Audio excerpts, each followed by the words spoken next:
Welcome in, everybody, for another edition, Four Downs Film Session over here on the Draft Network. It's Ray Garvin here, joined as always by the man himself, Kyle Krabs, at Grinding the Tape on Twitter. If this is your first time on the YouTube channel, please hit the thumbs up button, subscribe, like the content, comment below, but most importantly, set those alerts. That way, every time we drop a piece of dope content over here on the YouTube channel, you get that right to your phone, your tablet, your iPad, your computer, wherever. You don't have to search for it. We got you covered. But this is a special film breakdown because Kyle gets to talk about a team he may or may not like, the Miami Dolphins and quarterback Tua Tagovailoa. Oh, yep. Look around. Yes, Kyle, talk to us about who we're going to take a look at today. I'm just checking my watch here. It is Tua time. So we're going to dig into Tua Tagovailoa. Obviously, there's few storylines that were more fascinating in the offseason than the Dolphins going in with Tyreek Hill and trading their first-round pick and making a change at quarter or at head coach, debating whether or not we need to make a change at quarterback. And Tua Tagovailoa is through his first two seasons, and then he suffers the concussion after a 3-0 start. He's come back, and the Dolphins putting a lot of points on the board these last couple of weeks. First time since 2009 they've scored 30 points in 3 consecutive weeks. First time in franchise history. They've punted twice in the last 3 games. Twice in 3 games. So they are That's just good, right? humming. That means the offense is good, right? Yeah. It's a lot of points, a lot of yards, and Tua's kind of the orchestrator on the field. Mike McDaniel and the scheme has a lot to do with it, but I think this would be a really great look at a kind of a lesson in something that Ray, you and I and the rest of the TDN team has talked about lately, and building around the core traits of a quarterback and constructing an offense. And Tua Tagovailoa has that now, and we're going to get a chance to dive into a bunch of plays. We got a couple more than 4 downs, but hey, they keep the chains moving, so we can stay inside those 4 downs with this look at Tua Tagovailoa, and I'm really excited to dive into the film with you. Yeah, and just setting the scene and piggybacking off of that, I think it's going to be a lot of people are still wondering, Kyle, is he really the type of quarterback that can carry a team to the next level? Is this all design, or how much of this is actually Tua? So people probably get enough at looking at our mugs on the channel. They want to see the tape. They want to see some Tua. So let's go ahead and pull it up, and we'll let the plays run. But Kyle, you talk us through what we're going to take a look at here. Yeah, well, this first one is a touchdown from Sunday against the Browns. And what I loved about this one was obviously besides the ball placement, we get the wide angle and we get the back end angle of this. But these first 4 throws that we have are kind of looks at the arm talent of Tua Tagovailoa, because you don't associate Tua with having a super strong arm, but you see a lot of anticipation, a lot of touch. This is really good timing while we're down in the red zone and you have an opportunity to kind of take this shuffle step at the top of your drop.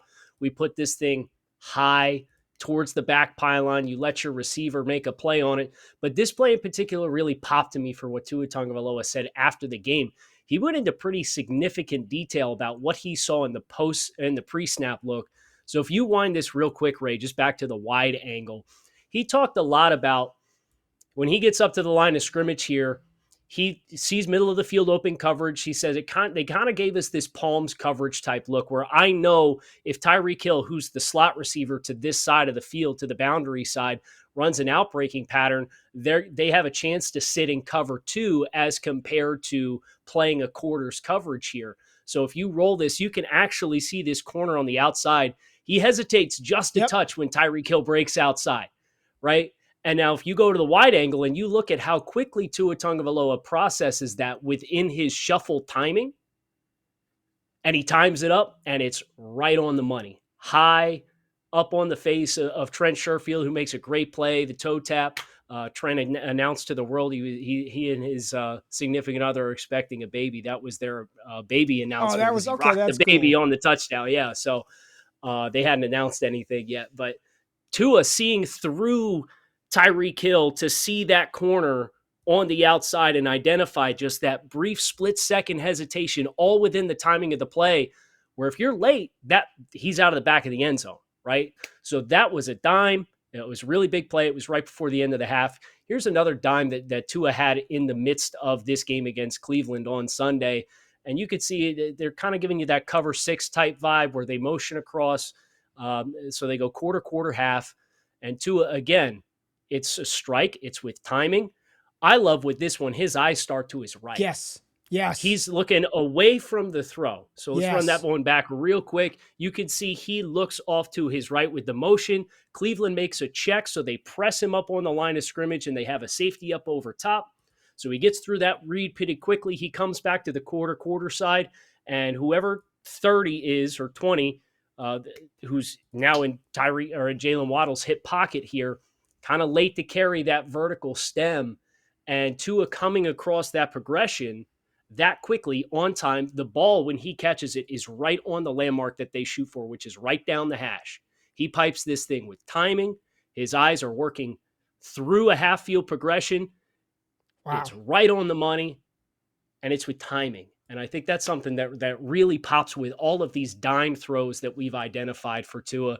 I mean, this is the week prior against Chicago, and you tell me. Man, I I mean, mean, you tell us, Kyle. I mean, I'm looking at it and I'm just thinking this is one of the reasons why a lot of people were so high on Tua coming out of Alabama. He's not a see it then I have to throw it type quarterback. I mean, these are right. anticipatory throws that we're seeing here. I mean, and this is right in his chest, and this is a deep field out at 20 yards of depth.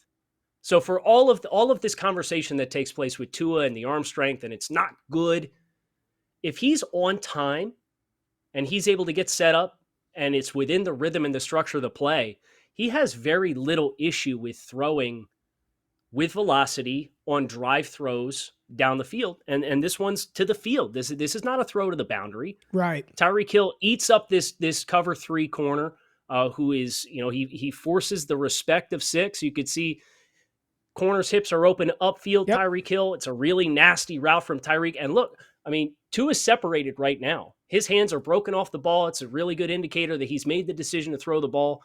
And he throws this right here. And as that play finishes, Tyreek gets another 5 yards of depth, and it's still right in the breadbasket. Yeah, and that looked just Kyle, that looked like on that throw.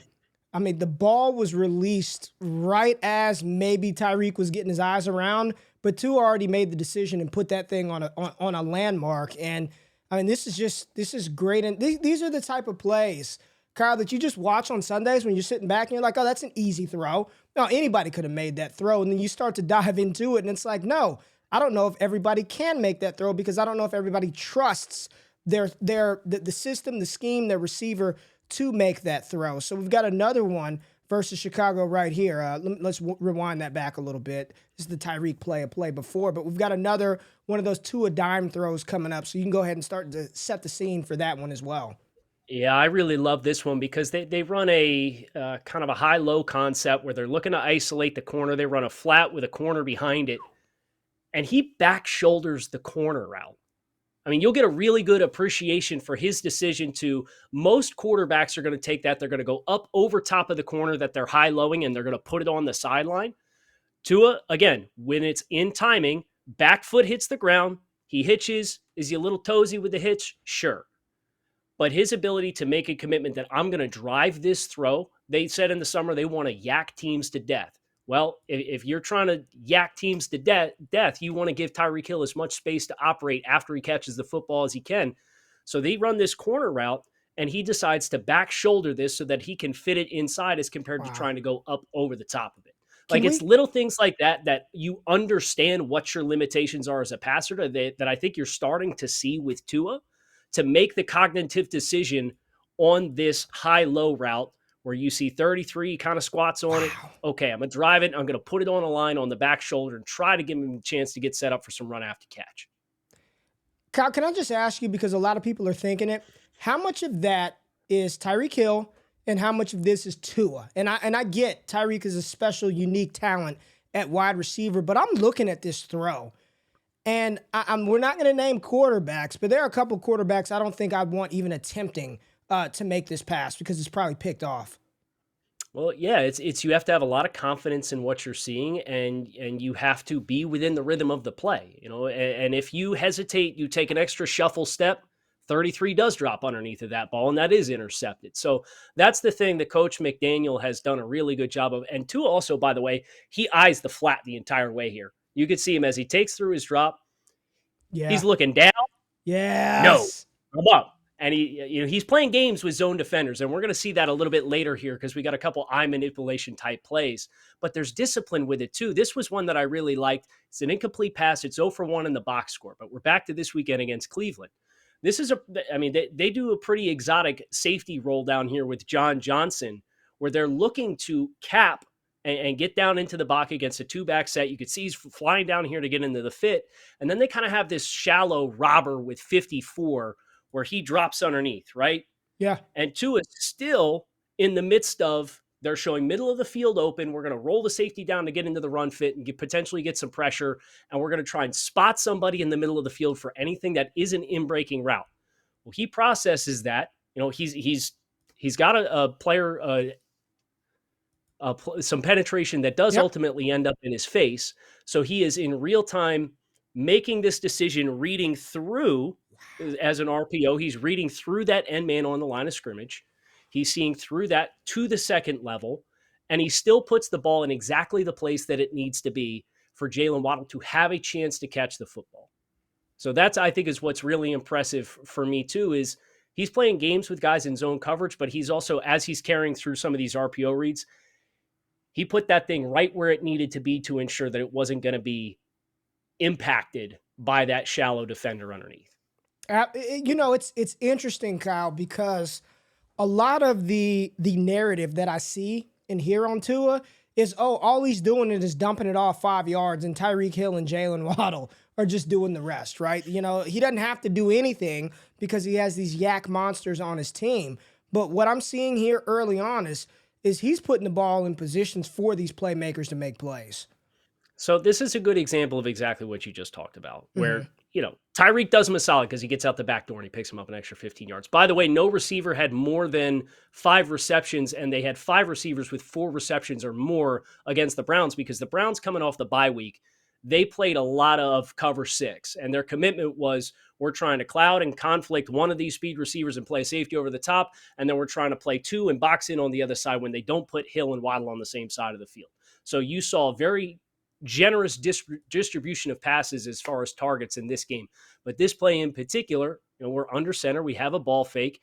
And what I loved about this one was when he made the decision to throw the ball, he had diagnosed this was man coverage because they run kind of a stick concept. You got the tight end that releases vertically, but you have the back that flies out into the flat, and you have Tyreek Hill that just kind of sits down at 5 yards. And that linebacker is buzzing straight past Tyreek Hill when he makes the decision to throw the ball, and he has to make that decision again very quickly.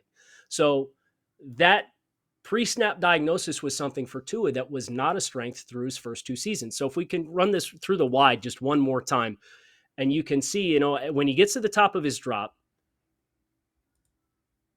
44 is going to push with 30 and fly out of there. I mean, Yep. he's throwing the ball right now, and the guy he's throwing to is literally blocked out by the linebacker who's flying out to take 30 on the flat. So Yeah. a good pre-snap man indicator notification to give him the confidence to, in rhythm, he's got Jadeveon Clowney bearing right down on him to make this decision.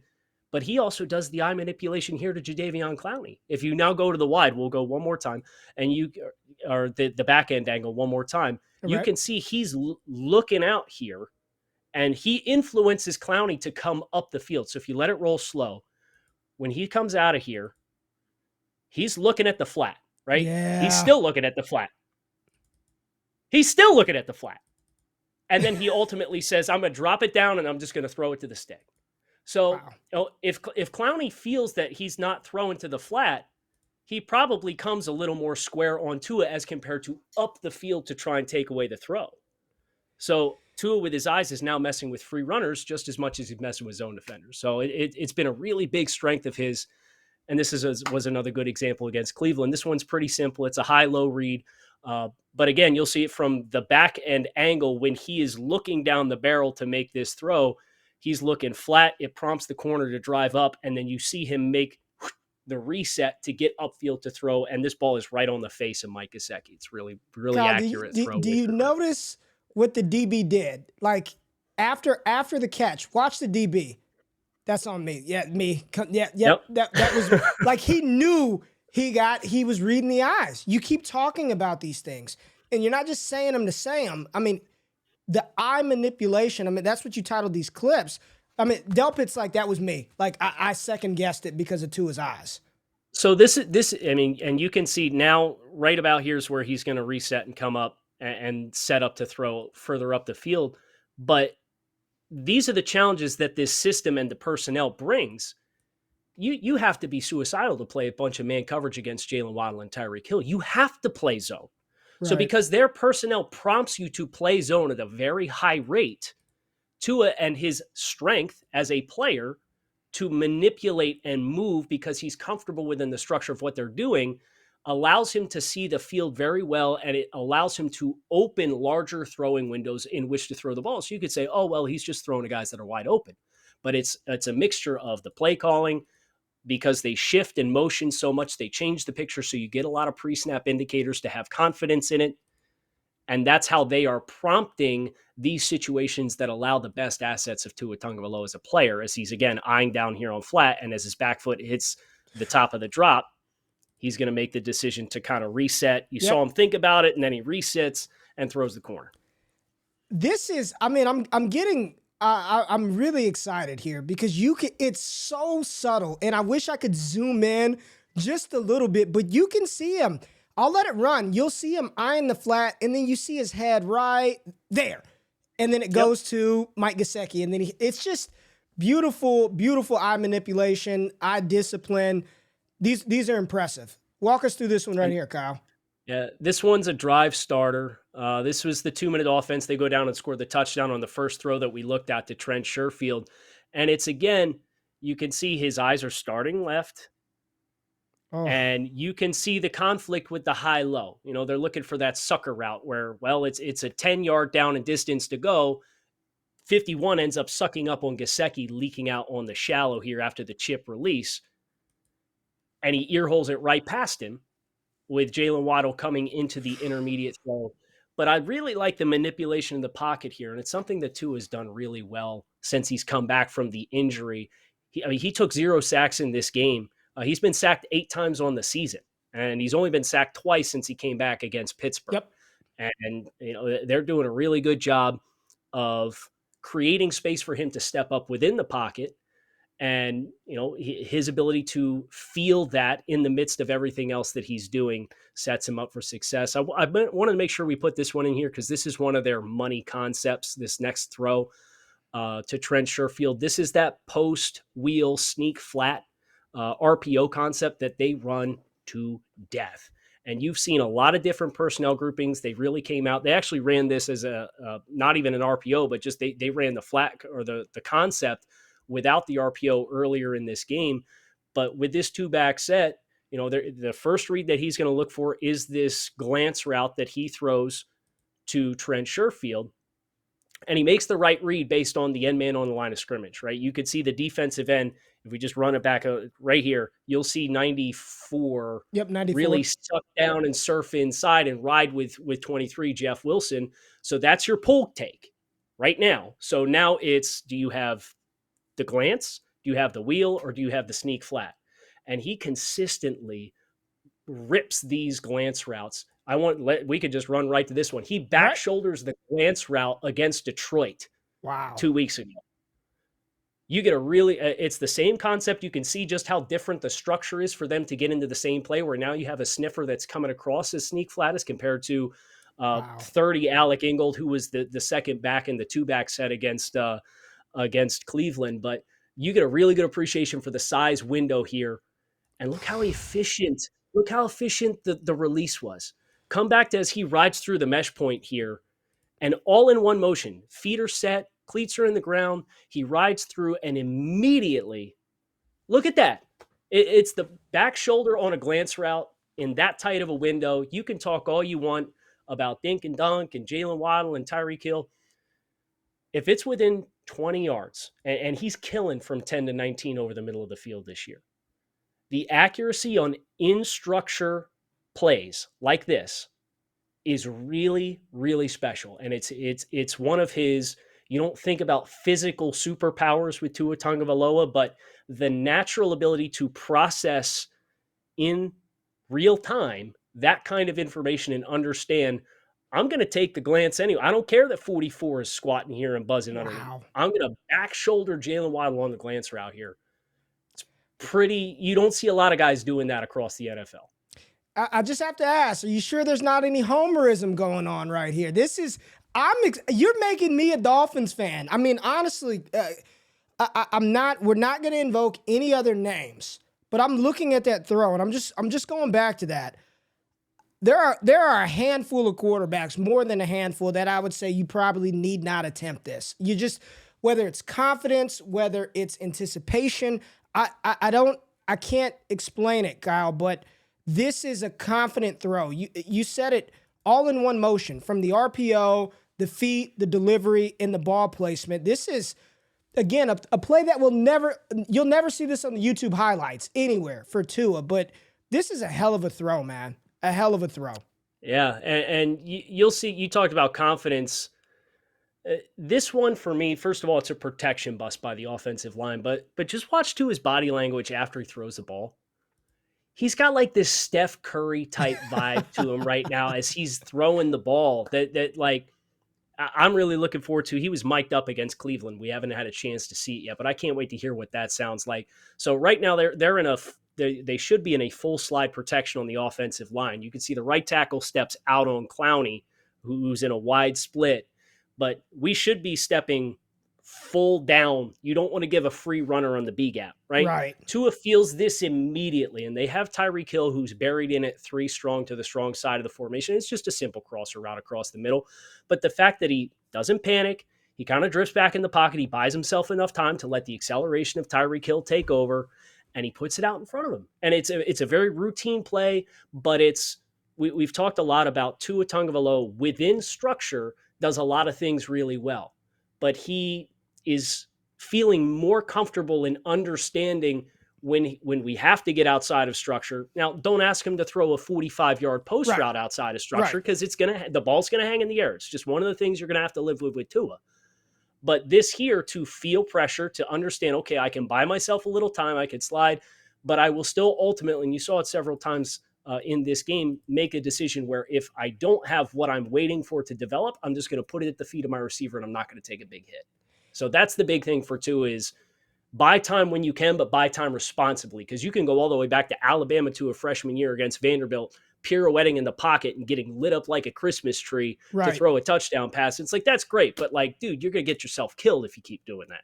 So this is a more responsible outside of structure type approach for Tua, where you have a protection bust, you got a guy who's bearing right down on you.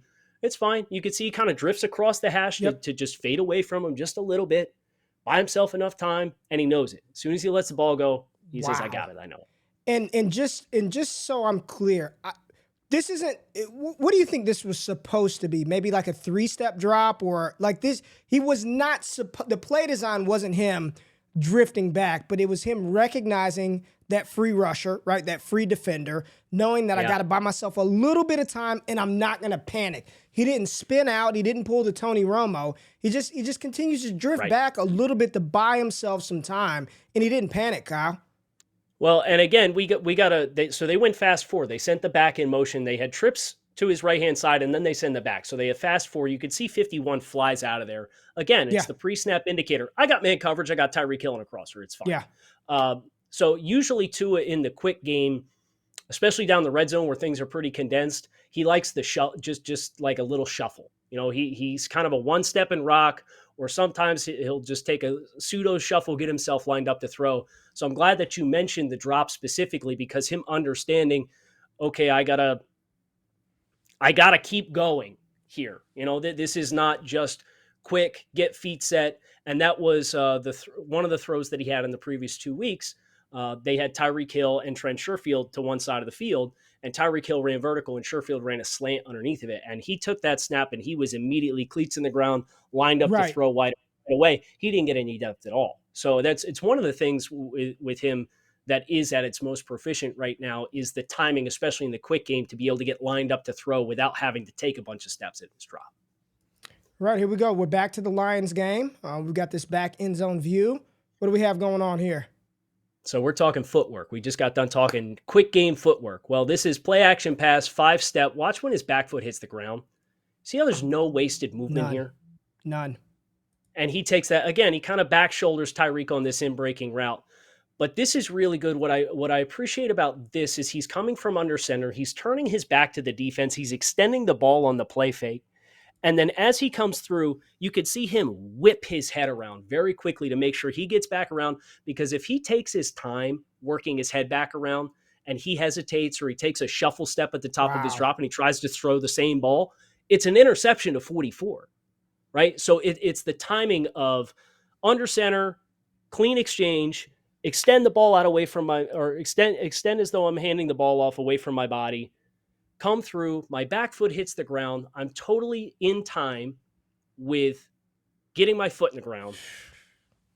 It's a lot of moving parts for a 5-step play action pass drop that you're going to rip on an in-breaking route with a shallow defender who was influenced by the play fake, but that's why you do it, and still hit that throwing window instead of either throwing it right down 44's track so he can influence it or having to try and double clutch it and wait for him to pass into the next throwing window in which the free safety is going to influence the throw. Beautiful. All right, here we go. And this right is here. our last one. Is This it? is our last one. Is this the This last? is our. This is it already? This is it. This is it. I need more. I can go back, find more if we need it. But we talk timing. You talk timing and you talk placement. Again, this is a field out route. Oh. Jalen Waddle this was the same 2-minute offense situation before they scored the touchdown to Sherfield on the first play that we looked at. And again, just back foot hits the ground. There's no excess movement. You could see he gets himself lined up to throw. He kind of opens himself. He knows it's man coverage. And look at the placement on this ball, dude. An out route to the field. Man coverage on third down. Footwork's on time. No wasted movement. Puts the ball in that spot for a first down. Back foot, throw, cleats in the ground, drive the ball, put it the only spot that you can and complete the pass. Get a first down. You eventually score a touchdown a few plays later. Can we look at this from the wide angle one more time? Because let's do it. When we're talking about, I think people get and please, and I think the viewers will really appreciate this, Kyle. When we think arm strength, right? I'm in my mind initially, I'm thinking the ability to do what Josh Allen does, drop back and just bomb it 60 yards down the middle of the field. But you cannot watch this throw and tell me there's not some velocity behind this throw. I mean, I get he doesn't have this cannon, but you've got to be able to fire this in there, or this is pick 6 right here. I mean, the accuracy and the placement, but talk to me just about his, I guess, intermediate arm strength, or at least ability to put velocity and zip on balls, because you can't watch this throw and say he's got a noodle arm. I'm not buying it. No, it's because he doesn't. When the arm strength issues for Tua show up, he's off his platform and he's throwing on the run, or he's late on deep throws. It's the two areas of the field, and you can talk about, going back to the Chicago game on the third down where they're trying to ice the game and they get the double move to Jalen Waddle and the ball hangs in the air and it's not caught, or when Detroit tried to zero him on a third down situation and Tyreek had to go up and high point the football. But you kind of see it here, like he still ends up getting a free, like he feels that pressure from 44 who bounces off the back. He's making a concession to protect himself by getting the ball out early in a lot of these cases. But for him to right now get the cleats all the way in the ground, he's throwing with the lower half. It's on the designed platform within the pocket that you're supposed to throw the ball. Wow. He can get plenty of velocity on his throws. We saw the 20-yard deep out that he took to Tyreek Hill. That was the same thing within the pocket, inside the structure and the timing of the play.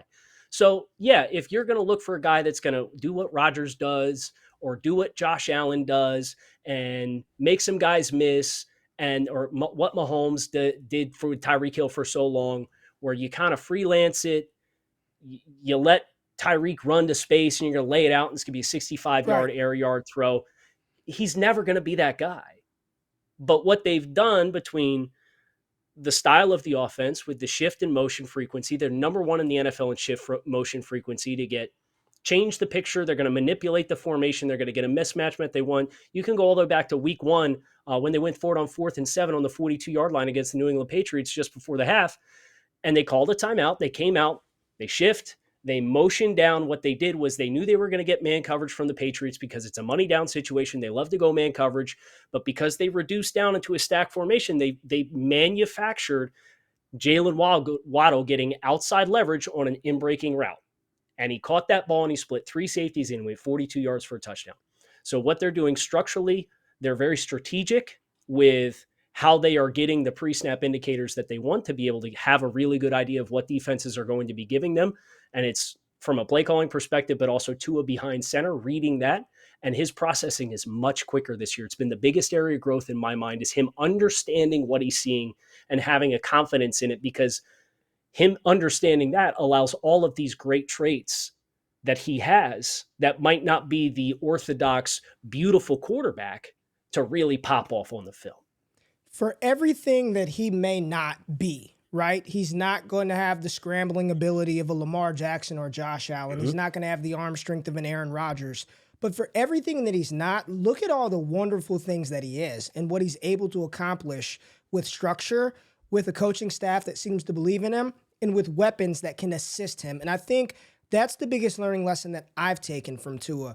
Let's not forget that he suffered an injury that a lot of people thought would be career-threatening. He was in and out of the lineup with Ryan Fitzpatrick and had to deal with all the thoughts and all of the conversation about Deshaun Watson potentially being traded there. With some stability, with some confidence, with some belief, this looks like the guy that I saw Nick Saban sub in at halftime of a national championship game, that took a sack on the first play in overtime to put their team in a bad boat and delivered a strike to Devontae Smith to win a national championship. This looks like the Tua that I had, Kyle, as my QB1 going into that 2020 NFL draft. Now, Joe Burrow's a beast himself, but this looks like the guy that I thought we were going to get out of Alabama. And I'm pretty sure you believe the Dolphins have found their quarterback of the future. Finally. Yeah, it's the lesson in actually investing in having a plan and leaning into what a player does well. And I hope we have these conversations about guys like Justin Fields in the coming weeks, right? I'd love to do a Justin Fields one of these with you, where we can look at structurally, what are they doing? Structurally, what do they need to continue to have other players like what a Tyreek Hill has brought to this offense? Because I'll say this for Tua. We've talked a lot about the quick game stuff for him, but he still has he's averaging passes beyond 9 yards on average in intended air yards down the field. And they're doing so much of that with the speed that those two guys have. They're able to get the ball out of their hands quickly. He's under 2.6 seconds from snap to release on average, according to Next Gen Stats, and yet still managing with that fast of a trigger to push the ball on average 9 air yards down the field per attempt. And it's a really good story of, Tua's dink and dunk and thrown 5 yards over the center. Not anymore, because, he's really best with that natural, quick decision-making.